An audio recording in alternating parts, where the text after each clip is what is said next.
Hi, I'm Lee. And I'm Brandon. And this is That's What He Said, a show where two self-proclaimed football geniuses tell you how it is and how it was. Getting to the scoreboard from this weekend, we're just going to go in order of the way these games were played. The first game, the 11 a.m. game, Alabama heads to Arkansas. Alabama escapes with a 65-31 game. I think everybody that made the trip played. Alabama, again, like we said, like we predicted, scored plenty and scored often. Self-proclaimed football geniuses. I am a little upset with Alabama, as I have told Lee here about. When you pick them in your pick 'em league to cover the spread's 34.5 and they win by 34, that'll just make you mad every time. So, come on, Bama. Get with the program. Let's go. Wake up. Another solid effort by Tua from Tua, Jalen, the running backs, the receivers, defense again played very, very well. Again, not too many weaknesses on this team at all. I always love hearing Nick Saban's Monday morning presser. There's certain questions that are just going to trigger him every time because they don't play perfect every play, but they're pretty close to it. I think that's a big reason for his success is he can win by 5 or 6 touchdowns. And in his mind, that's not victory. That might be a victory, but he's going to look at every play, and that's part of the process is every single play. And that's why he's so successful is that he talks about not paying attention to the scoreboard. And I remember a story he told when he was at Michigan State. And he said they were playing against, it might have been USC. I don't even remember who it was, but it was a team that I believe they were 30-point dogs to this team. And he was sort of overwhelmed, and he said, there's no way we can do this. And then it occurred to him, he said, if we focus one play at a time and don't even think about the scoreboard, if we just focus one play at a time, we could pull this out. And they did. They won by a touchdown. And so that changed him as a coach. And you can still see that because even when they win big, he's still thinking one play at a time. We're 30 points up. This play didn't work right. People aren't doing their jobs, and he's upset about it. That's why he's Nick Saban. Being a Tennessee fan, and obviously Jeremy Pruitt being our head coach now, being under Saban for a long time, that's one thing he preaches a lot about, and I've heard Nick Saban talk about this too. If you could count up the number of plays where all 11 guys executed at the same time, obviously that number is a pretty low number at times. And that's one thing I think Pruitt has learned from Nick Saban, how he demands perfection without saying it. The attention, how they pay attention to detail in practice, doing all the little things right, stepping with the right foot, their technique, their tackling, their eyes up, receivers stepping with the right foot off the ball, offensive linemen stepping with the right foot to go make a block. So, again, those little details like that, you play how you practice, plain and simple. And if you're practicing like that, it's going to show on the field. Oh, yeah. Alabama's rolling. Alabama is rolling, and they will continue to roll on this year. Next, crazy game between Missouri and South Carolina. This game was in a weather delay late in the game, not just for a little bit. This game was in a weather delay for a significant amount of time. It's 37-35, South Carolina winning. That was the score at the weather delay. Crazy things happen there. You hear a lot of coaches talk about what do you do during that time, especially with the game on the line like that still, and Missouri, the team trailing, has the ball. What do you do during that time? Are you trying to keep them hydrated? Are you off your feet? Are you eating a little bit? Odds are you haven't eaten, in probably 5 or 6 hours. Are you meeting with the coaches? Every coach has got their different philosophy. But at the end of the day, you still got to come back out on the field and you still got to finish. South Carolina was able to do that. A very big win for South Carolina, a team that's still kind of finding itself, building a little bit ever since the Week 2 loss to Georgia. They've showed a little bit more each and every week. And, Missouri, we talk about Missouri a lot. Missouri's a very talented offensive team. They got a lot at receiver with Hall. They got a lot at running back with Crockett. And, of course, Drew Lock throwing the ball and everything. Again, though, to hold an offense like that is obviously very solid.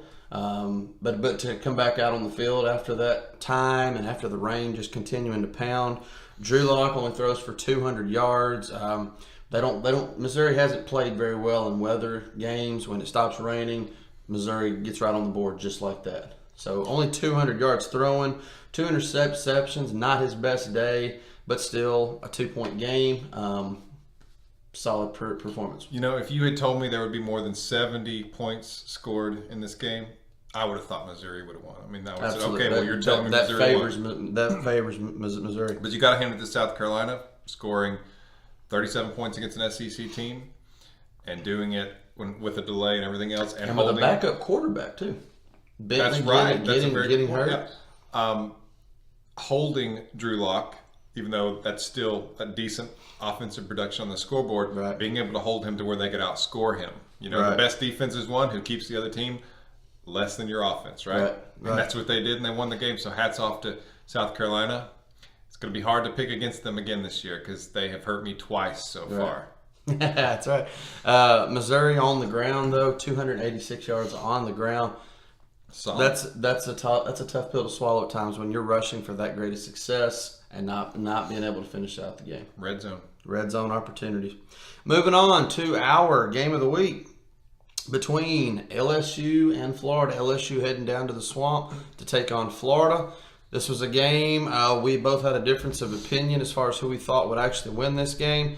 What Dan Mullen has shown the last couple of weeks, this Gator offense is getting a little bit better each week.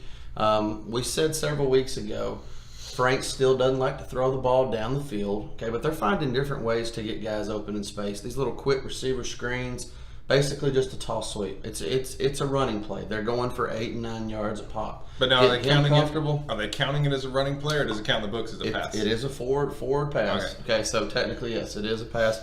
But getting it out on the perimeter like that, same as the toss sweep and that kind of stuff, downfield blocking, all that, then that opens it up a little bit more.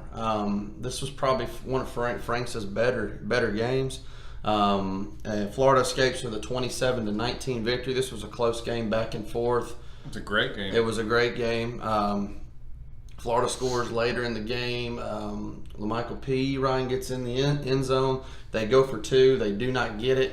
20-19, and the Gator defense does what it does time in and time out. They not only get the turnover late in the game, they turn it into a touchdown. Run it back. The crowd's into it at that point. A lot of the commentators are saying if he just goes down, the game's over. LSU can't get the ball back with the time on the clock versus the number of timeouts that they have. It's over for sure. 27-19 again is the final score, and that score was upheld. Florida's defense stepping up when it had to, getting the big plays on offense. LSU, where does LSU go from here? Obviously a deflating loss. Well, first of all, this was the second game of the week that you beat me on, and you picked the winner, and I did not. Even though I have lots of respect for Dan Mullen, I really thought that Orgeron and LSU were going to come through. Where LSU goes, they have to stick with what they know, and they stick with what has worked. They can still have a great season with 1-2 losses with really a first-year coach. I mean, he coached as an interim right? Mm-hmm. This is his first full year. Is that right? Ed Orgeron. Yes, at LSU. Yes. All right. We might have to double-check that. I may have to double-check that, actually. But he's been there a while. Yeah, a 2-loss season. Would LSU find that to be a successful season, you think? I think they should, especially with new quarterback, still a somewhat new head coach. So I think LSU's got a lot to look forward to, and they could have won that game. This is not like they were blown out. What's unfortunate is I don't think they're done losing yet. There's another team they still have to play. There is. I think what's interesting to note in this game is LSU through the air. All right, hasn't really turned the ball over. Over 150 straight pass completions without an interception. The last couple of throws in that game against Florida, two interceptions, ends up being the difference in the game. Yes, it does. I think that LSU may have 2 more losses out there in front of them. We're going to talk about that in just a little bit. But I still think Orgeron is a great coach, and he's going to do a good job there, and that they have a talented team. Florida has a great coach and a talented team as well, and when an unstoppable force hits an unmovable object, or is it unstoppable object hits an unmovable force? It's one of the two. Whichever one of those it is. When that happens, something's got to give. Right. And this time, LSU was the one that gave, and Florida was the one that took. Yep. See what I did there? Yep. So let's move on to the next game. Can do. At the same time, though, I do want to ask one more thing. Florida is now still very much alive in the SEC East. The cocktail party in a week, or 2 weeks, I should say, that may come down to who represents the East in the SEC championship game. Keep in mind, Georgia still has to play Auburn at the end of the year. Georgia's got to play LSU this week. Yeah. So obviously a lot of ball left to be played. You like to see first-year coach, and you like to see Dan Mullen and his group moving in the right way. Oh, yeah, definitely. You and I have talked about really liking Dan Mullen as long as he's not playing against our team. And there was some doubt. He started off the season with a loss to Kentucky. And so a lot of people, I was even seeing the Fire Dan Mullen stuff on Facebook and stuff like that. Pretty ridiculous. Yeah. So I think he's pretty much tossed the hot seat aside at this point. Absolutely. I mean, he's shown what he can do, and he's just a first-year coach. He's got talent for his system. I think he's going to do really well there, and I think that this hot seat talk is nonsense at this point. He's shown he needs to be there. Totally he deserves agree. to be there. Totally agree. Moving on, Louisiana Monroe heads up, I should say, to the Grove to take on Ole Miss. Ole Miss in a rout 70-21. Finally back to the Ole Miss that started out the season, being able to put up a lot of points. Louisiana Monroe, just not a whole lot. They did worse than we thought they were going to do. They did worse than we thought. Yes. Just it's hard for them to be competitive in this game, considering the speed of the SEC. Yeah. The depth. The score at this halftime of this game was 49-7. Ole Miss, a lot of opportunities still, and you like seeing that at halftime. First of all, that kind of score for a team like Ole Miss that was kind of needing to find itself again after some pretty rough losses against some very inferior opponents. They needed this. They definitely needed that, but to come out of the locker room and still put 3 touchdowns up on the board. With your 2s and 3s in, obviously trying to still develop that depth while at the same time, winning the game convincingly, getting these guys back in the mindset of, hey, we're going to still do what we set out to do, have a successful season.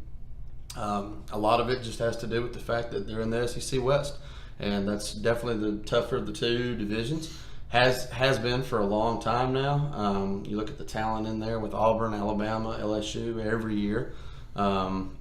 And in most seasons, you don't know, which team of those is going to emerge. Alabama usually being the favorite and everything. You look back at last year, Auburn handed it to Alabama, and then Georgia handed it to Auburn. The SEC championship game, and then Alabama gave it right back. So again, that's why there's no comparison. This is the best league in college football. Some marquee matchups every week where College Game Day is. Penn State and Ohio State a couple of weeks ago. Oklahoma, Texas this week. Texas looking like it's being back and everything there too. Now, what do you make of game day being at Wisconsin, Michigan? Okay, I think I know where you're headed with this. Had both Georgia and LSU been victorious last week, it would have set up a top 5 matchup between number 2 versus number 5. No question where game day would have been this week had that taken place. Michigan, definitely a team playing a whole lot better. Wisconsin with the one slip up to BYU that kind of nobody saw coming. Obviously a great game that's going to be in the Big Ten this weekend. Ann Arbor, one of the biggest stadiums in the country, great atmosphere. I'm sure it'll be electric. All right, cool. Sure it'll be electric. Moving on into the nightcap, Kentucky travels to Kyle Field in overtime. Texas A&M defeats the undefeated Kentucky Wildcats, hands them their first loss 20-14 in overtime. We said last week, this is a game we differed on as well. I said Texas A&M really needed this game. Very, very, very close. Came down to the end of regulation. The kicker for Kentucky hitting off the upright. Only a 43-yarder too. Makes you think probably just didn't get all of it. But at the same time, I remember I talked about last week, Travion Williams needed to be the difference maker in this game. And in the fourth quarter of this game and in overtime, he kicked it into a second gear. I won't say that Kentucky's defense got tired. Kentucky's defense had that incredible play there to tie the game in the fourth quarter with the scoop and score. They're relentless. The Johnson, the defensive lineman for Kentucky, just an unbelievable talent. He will be an NFL draft pick early on. How he gets pressure on the quarterback, how he continues to develop his game, how that defensive unit really comes together is something special. They gave Kellen Mond fits all night. But in the end, A&M finally able to find that little bit of offense we've been talking about under Jimbo Fisher, a good mix of pass and a good mix of run. And again, Travion Williams, the difference maker in that game in the fourth quarter and overtime. And for Kentucky, I mean, if I were coaching Kentucky, I would be telling them, guys, you're a couple plays away from an undefeated season. You are still a great team. You have the potential to be historic for the program. Go out and play hard, see how good we can do this season. This is one loss. It can still be a great season. You just saw the body language on those players after the game, though. It makes you kind of wonder how they're going to respond. You know, I don't. It does. We'll see who they're playing here in just a minute with our picks and everything. But what was it like coming back into the film room on Sunday morning, watching the film, trying to get everybody back on track? You know, is this a very senior-led group with leaders that can, you know, turn everything back to the positive and everything? Because again, like you said, Kentucky got a very special season going. They're one win away from being bowl eligible. You know, just at the halfway point of the season. How many times have we been able to say that about Kentucky football? As far as being halfway through the season, being one win away from being bowl eligible. It's usually, I don't think ever. It's usually a scenario where they're having to win their last four, you know, and hope they get a bowl bid. So obviously, still a lot of ball to be left to play. Kentucky is definitely not in panic mode right now, but how are you going to respond after a loss like that? Well, that's where you, again, remind them you're just a couple plays away from being undefeated. You have a lot to play for. Let's get into a really good bowl game. Let's not just go to the My Brother's Yard Sale Bowl. Let's go to a big-time bowl game The this year. GoDaddy.com Bowl. Sure, yeah. I just like that bowl. That's an awesome name.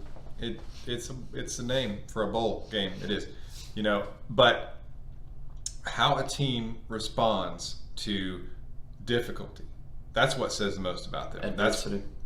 And that's what I think that Kentucky should be telling themselves is we can still have a great season. Let's rise to the occasion and play our schedule forward, and we're going to be just fine. I think Kentucky's going to be just fine. I mean, they look nothing terrific. Has changed with that offense. They looked really good. Right. They just lost the game. That happens to good teams. Couldn't finish. So they'll look to obviously right the ship there. Moving right along, the nightcap. Vanderbilt heads down to Georgia on the Plains to take on the Bulldogs. This game a whole lot closer in the first half. Vandy driving the field several different times in the first half, kicking a couple of field goals against a good team like Georgia. You can't kick field goals and expect to be in it later. Got to convert those into touchdowns. Vandy got on the board first with a 3-0 lead and actually held Georgia's offense, and then finally Georgia kind of got clicking. If nobody's figured it out right now, when Justin Fields, the backup quarterback, 5-star, highly talented kid, comes in at quarterback for Georgia, he's going to run the ball. That's what I don't get. People, it's rare he's going to throw it. He's going to run the ball. Okay, so they're going to run some type of read option, everything like that. He gives that Georgia offense such a spark. And from playing a pretty good game, finding a lot of different receivers, Georgia comes out with a 41-13 win. Georgia kind of pulls away at the end, makes it not look as close as the game was. Closer game at halftime and everything. Georgia obviously still, right there in the mix for the SEC championship, college football playoff, all that kind of stuff. Georgia not as being as dominant right now on offense as they were a year ago. I think that's fair to say. Yeah, I think that's fair to say. And Vanderbilt, it's one of those situations where I think this was mostly a game of depth because Vanderbilt played hard. They were in it, kind of, and Georgia just basically played the long game and didn't change their game and then pulled out. But I'm still proud of Andy, and for a little bit I had some hope, and the game was kind of exciting because they were playing very well against Georgia. But yeah, you're right. Georgia doesn't have quite the fireworks that they seem to have had last year, especially in the passing game. But they are still an incredible team, and like you said, they're still in the driver's seat to be in Atlanta. Right. Moving along, Auburn travels to Mississippi State Starkville to take on Joe Moorhead's Bulldogs. Mississippi State comes away with the upset over 8th-ranked Auburn, 23-9. We talked about this on the show. We both wanted to pull the trigger and both picked Mississippi State, but in the end we thought Auburn would come out with a close win. Again, the third straight week, Auburn has not looked great on offense. I think ever since the LSU game, Auburn has just looked a little bit deflated. They still find ways to get people the ball in space, but they're not being able to cash in and get it in the end zone. Where does Auburn go? You know, at the end of the first quarter, I was watching the game with my son, and I just said, I think Mississippi State's going to win this game. I just had a sinking feeling about Auburn. They just didn't seem like they had it, especially on offense. It just seemed like a chore, they were laboring to move the football and to make first downs. And I don't know where Auburn's going to go from here. I was going to ask you, do you think Malzone is on the hot seat right now? I don't think Malzahn's on the hot seat. They've had too much great success here. They've had a 1,000-yard rush for the last 8 seasons. I think that's the difference right now for them on offense. They don't have a running back right now that's going to be a 1,000-yard carrier. I may have just said a receiver. I meant running back, obviously. Kerryon Johnson, who they've had the last several years, just the heart and soul of that offense. That offense ran through him. They don't have a guy like that at this moment.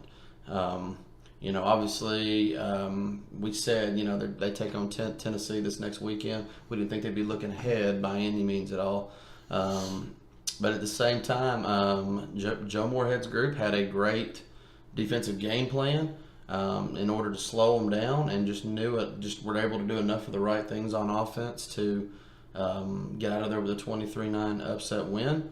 Little shocked the fans didn't rush the field, but maybe just being a UT fan and everything, we just haven't seen that kind of ball in just a while. So I think overall, though, Auburn really has a lot of soul searching to do at this point.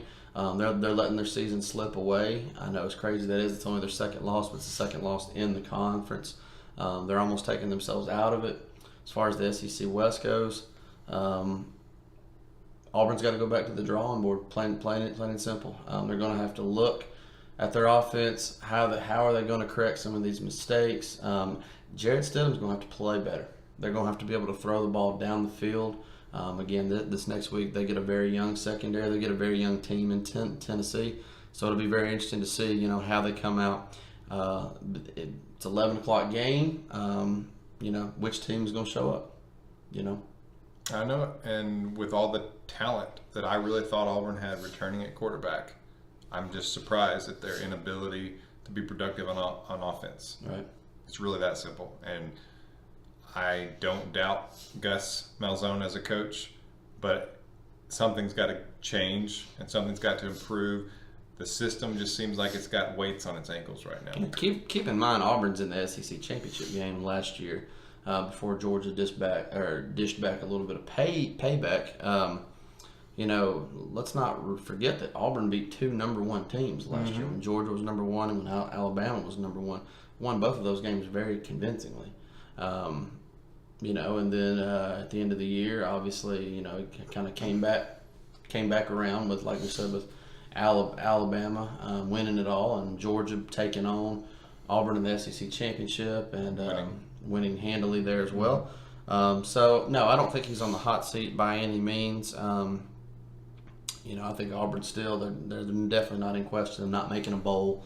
They've definitely still got some opponents in the SEC West and whatnot. So again though, right the ship, go back to the drawing board, do what you do it well, keep practicing, do the little things right, pay attention to detail, and I think Auburn's going to be just fine.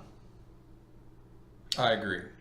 That wraps up the games from this past weekend and everything. A great weekend in college football, not just in the SEC. A lot of big games. throughout the country and everything. A lot of impact games. So obviously we look forward to a lot for this weekend as well too. Oh yeah, let's do some picks. How about some picks? Let's do it. We're going to start with the 11 o'clock game, okay, that features the games we were just talking about. Tennessee, after their bye week, heads down to the plains of Auburn in Jordan-Hare Stadium. An electric atmosphere, catching Auburn in an 11 o'clock game. Who wins? Am I going to go out on a limb and pick Tennessee? Probably not. Probably not. Probably not. I'm going to say that Tennessee beats Auburn. You heard it here from an Alabama fan. Tennessee shocking the world, beating Auburn. I love it. I love it.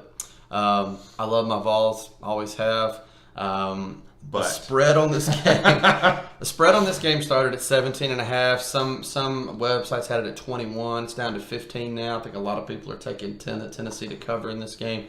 I think it's a scenario where you've had 2 weeks now to come up with a good game plan to try and contain the Auburn offense. You're not going to stop the Auburn offense. They got too many ways to get people the ball with the just straight handoff, the jet sweep handoff, the constant motion that this offense shows, the read option, and of course Jared Stidham having to be the playmaker. I think he's probably the difference maker in this game as far as Auburn goes. I do see it being actually a very close game. If Tennessee cannot turn over the ball, if Tennessee just takes care of the ball, they can get drives going, keep drives going, moving the chains on third down, and keeping their defense off the field for the whole game. Let's just see where we are in the fourth quarter. I think Auburn wins a very close game.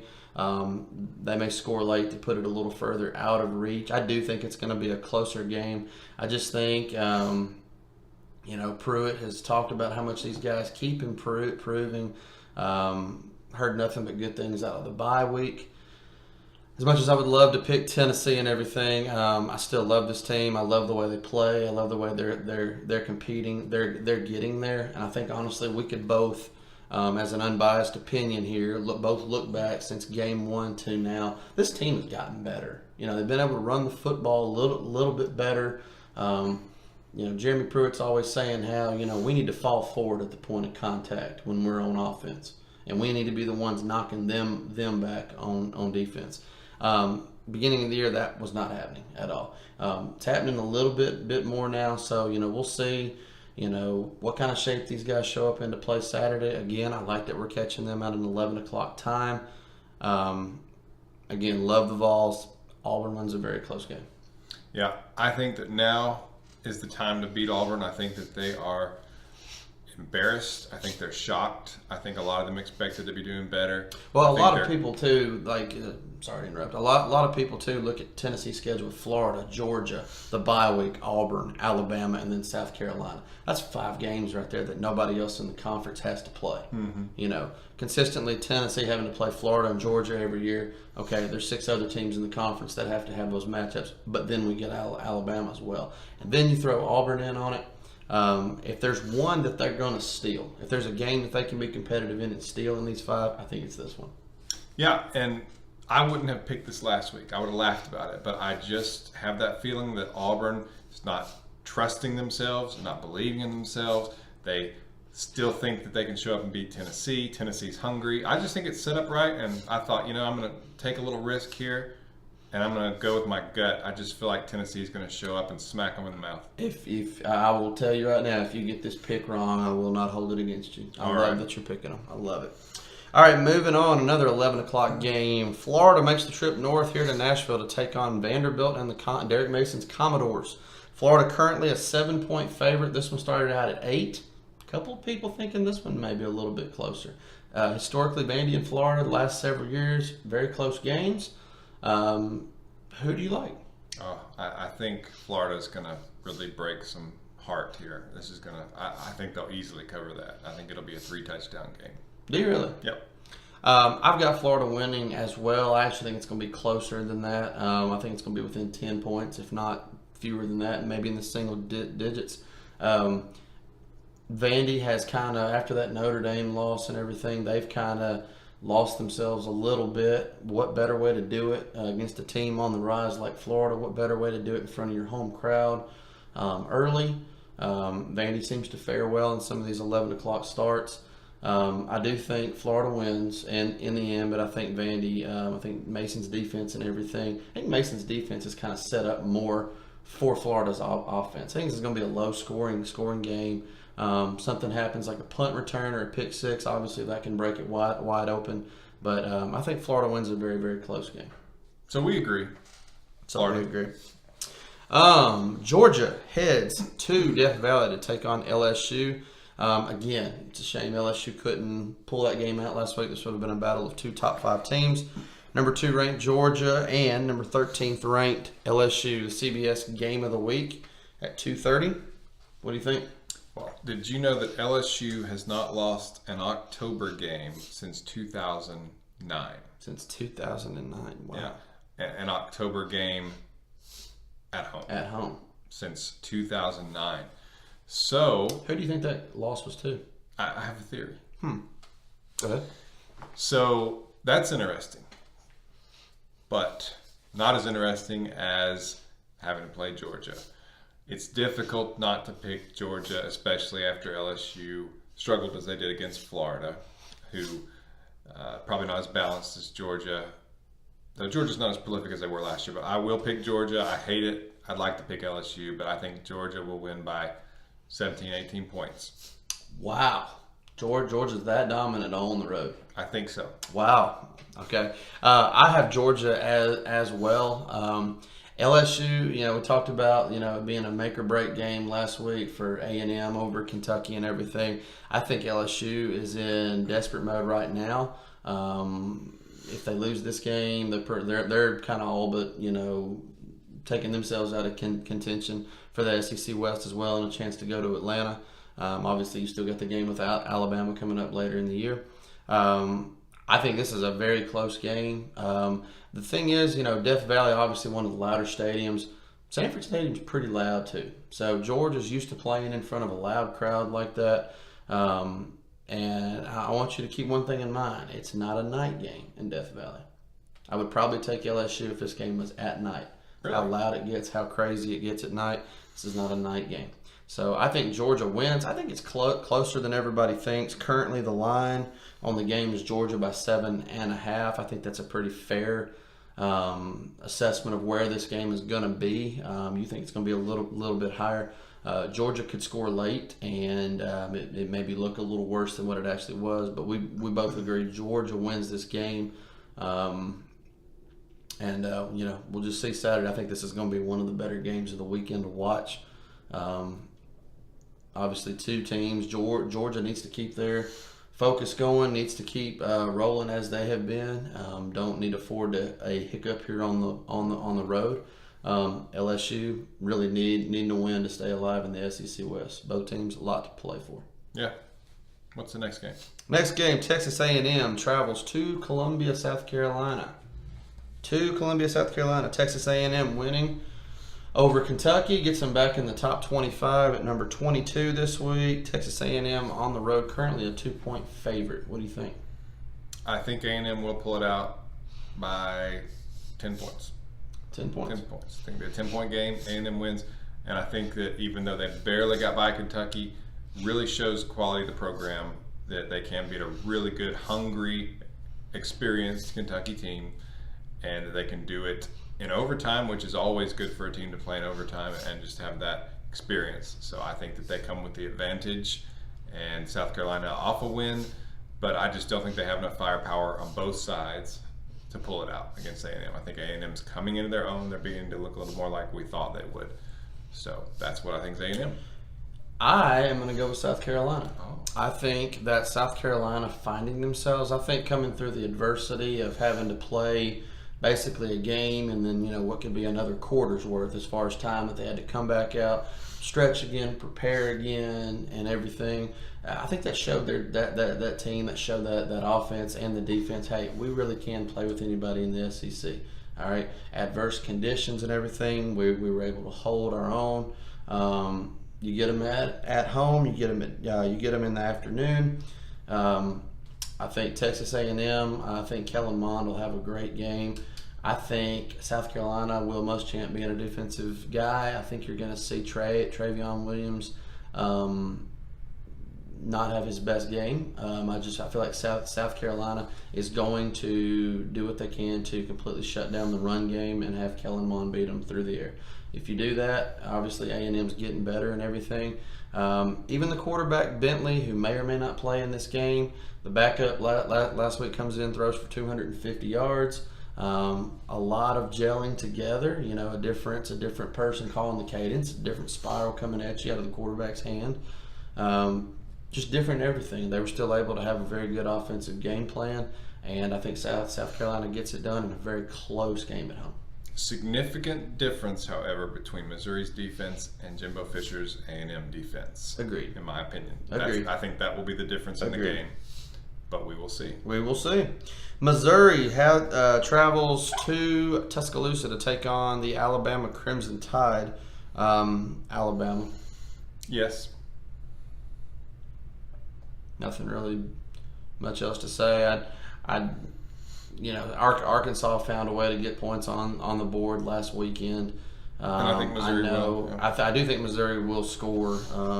The line in this one, Alabama by 28. If they only win by 27 this week, I'm gonna be even more frustrated with them. What a problem to have though. You're at the least you're high 20 favorites in every game. Yeah. And I do think Bama's defense will come out a little better. I think that Saban particularly can't stand what he sees as a lackluster defensive performance. I think he was disappointed against Arkansas. So I think this week's going to be the scalpels coming out this week. And I think that Alabama's going to be a little tighter defensively against Missouri. So whereas on paper, I would think Missouri would do better than Arkansas, I think Missouri's going to struggle against the defense because I think that they've really got some hot air breathing down their neck from Coach Saban, really wanting them to fine-tune some things. So that's the wild card there as far as the score goes, because if that's the case, they could cover that spread. So I think you're going to see in this game too. You're not going to see much of a tight end presence from Missouri. I think they've got to do a lot of 7-man protection in this game. You've got to give Locke time to try to find some of these receivers. Manuel Hall's going to have to step up and play one of his better games. Just a kid that is going to have to, do what he can to create separation against the Alabama secondary. They got to figure out a way to get the running back, Crockett the ball out in space. Extend some drives, keep the Alabama's offense off the field. We all know what's going to happen when Alabama's offense gets on the field. I think Missouri might cover. I'd say it's a possibility. It's so tough. I know Drew Locke's been a little shaky here recently. Kind of gone down the last couple of weeks. Still think he's a fine quarterback. Still think he's got a chance to have a fine season. But I think if you get a lot of pressure on him, you may get several deflected balls. You may make him throw a pass or two that he'd like to have back. And when you're doing that against Alabama, they make you pay for it on the scoreboard. And I do feel like that Locke is going to hit the ground quite a bit. I definitely agree. I think you're going to have a hungrier defense on Alabama because their ball coach is not happy with how they played last week. So I think that we're going to see a little hungrier Alabama defense, but we shall see. All right. Moving on to the last game, the night game between Ole Miss heading into Fayetteville, Arkansas. 4-2 Ole Miss heading into 1-5 Arkansas. 7-point favorite Ole Miss. Who do you like? I think Ole Miss is going to win by more than 7. Let's say 10, just to be conservative. But I think that they'll handle Arkansas pretty easily. I think Arkansas is going to have a lot of difficulty slowing down Ole Miss. That's what you think? That's what I think. Ole Miss beating Arkansas. Not so fast. Arkansas has shown in the last 2 weeks the ability to be able to score. They're putting more together. They almost pulled out the game. Ty Story coming back, leading the charge against A&M in a neutral site game against arguably the greatest team to ever play at Alabama last week. They find a way to put 35 points on the board. I know some of those points are on the second team and that kind of stuff too. But again, just the constant reps, the gelling together of that offense and everything. Saying that, I think Arkansas wins a very close game. I'm going to say Arkansas gets their first SEC win. They got them at home. They got them at night. As long as the secondary pays attention, stays at home, they got a chance to slow down Teamo and the Ole Miss Rebels. At the end of the game, though, it's going to come down to Arkansas's running game and Ty Story. Can Ty Story create plays downfield? Can he extend plays? Can he move out of the pocket? Can he extend drives? Okay, they do enough of that. They have a chance to put up some points in this game. And I think Arkansas wins a very close game. That is my reaching out on a limb pick. Well, hey, I mean, if I could pick Tennessee to beat Auburn, then you sure as heck could pick Arkansas. Right. Well, that wraps up this week's show and this week's picks and this week's recap. Be sure to hit the subscribe button below and also hit the little bell notification so you'll be notified when we have more content like this, because I know you want to watch. I hope your team wins as long as they're not playing Alabama. Brandon? Go Vols.